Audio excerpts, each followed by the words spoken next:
कभी देश के सबसे बड़े और अमीर कारोबारियों में गिने जाने वाले अनिल अंबानी के दिन बेहद खराब चल रहे हैं। भारी कर्ज और कारोबार के ठीक तरह से मैनेज न होने से उनकी खड़ी की गई कंपनियां एक के बाद एक दिवालिया हो रही हैं और कौड़ियों के भाव बिक रही हैं। अपनी तमाम कोशिशों के बावजूद अनिल अंबानी अपनी कंपनियों को बचा नहीं पा रहे हैं। अनिल अंबानी की बिकने वाली कंपनियों की इसी कड़ी में एक और नाम आ गया है। ये नाम है रिलायंस नेवल एंड इंजीनियरिंग यानी RNEL। डिफेंस और इंजीनियरिंग सेक्टर में काम करने वाली इस कंपनी को अनिल अंबानी ने 2015 में खरीदा था। ऐसे समझ लीजिए कि रिलायंस नेवल प्राइवेट सेक्टर की ऐसी पहली कंपनी थी जिसे वॉरशिप बनाने का लाइसेंस और कॉन्ट्रैक्ट मिला था।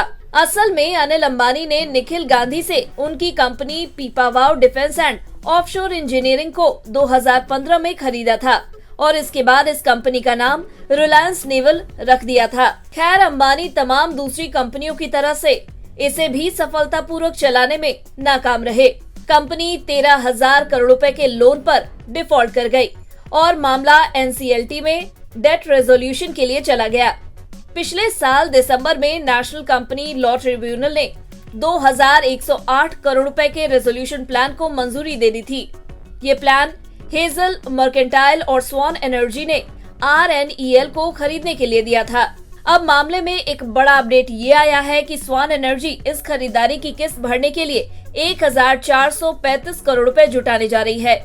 इसके लिए कंपनी प्रेफरेंशियल शेयर सिंगापुर के foreign portfolio investor GCP INAB को जारी करेगी।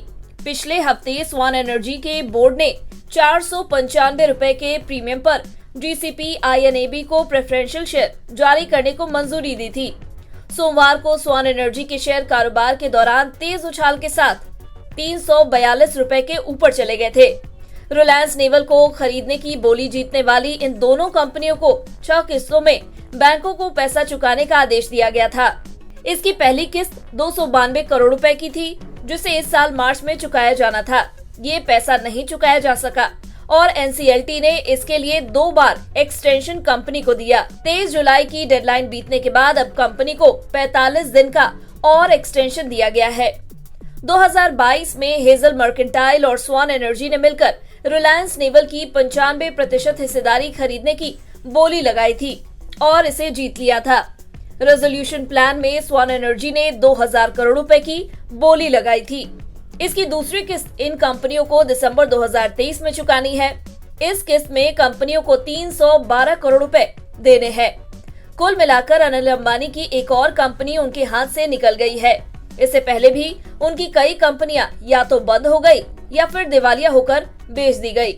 अब अनिल अंबानी की पूरी आस रिलायंस इंफ्रा और रिलायंस पावर पर टिकी हुई है। देखना ये होगा कि क्या वे एक बार फिर से देश के कारोबारी जगत में अपनी हैसियत दोबारा हासिल कर पाते हैं या नहीं।